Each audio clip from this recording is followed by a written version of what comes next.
2 Samuel chapter 6, let's begin reading at verse 15.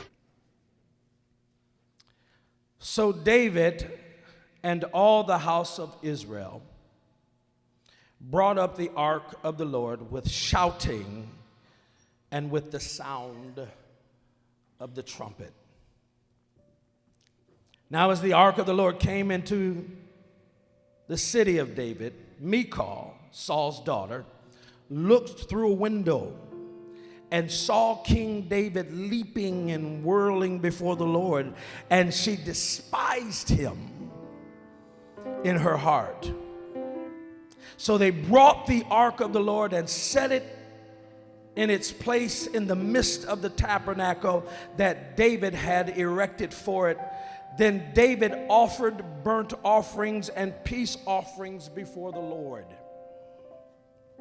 And when David had finished offering burnt offerings and peace offerings, he blessed the people in the name of the Lord of hosts. Then he distributed amongst all the people, among the whole multitude of Israel, both the men and the women, to everyone a loaf of bread, a piece of meat, and a cake of raisins. So all the people departed, everyone to his house. Then David returned to bless his household. And Michal, the daughter of Saul, came out to meet David and said, "How glorious was the king of Israel today, uncovering himself today in the eyes of the maids of his servants, as one of the base fellows shamelessly uncovers himself."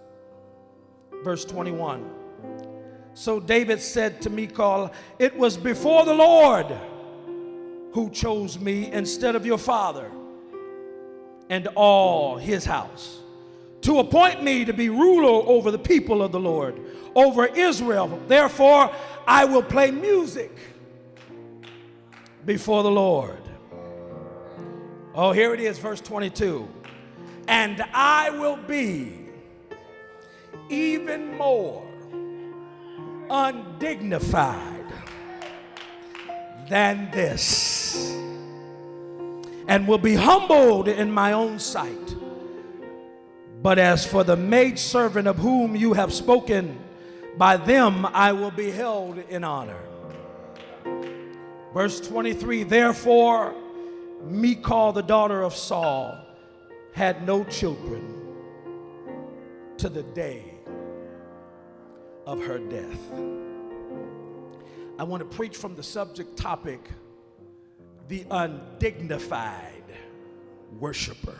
You forgot, worship is all about showing God how much he is worth. That's what worship is. It's all about showing God how much he is worth, how important he is, how valuable he is, how significant he is in your life. You can do something about what you say.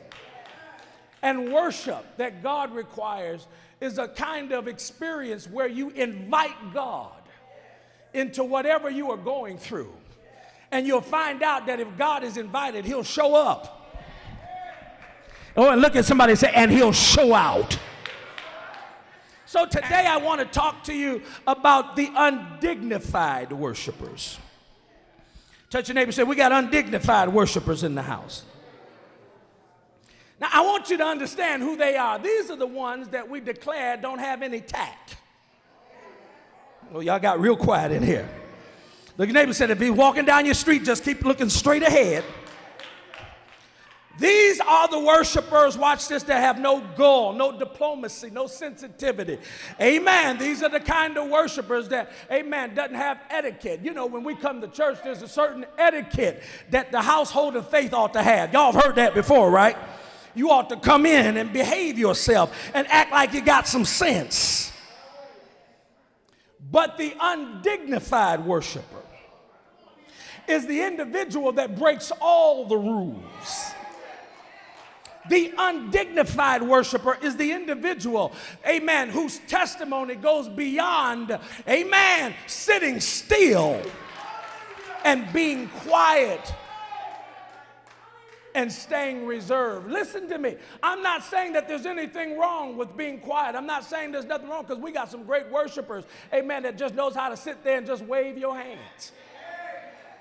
But what I am suggesting that you recognize, amen, because we are a household of faith and everybody is different in this house.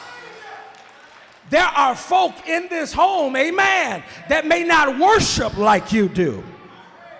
And some of you said, well, it don't take all that. Look at your neighbor and say, it takes all that and more.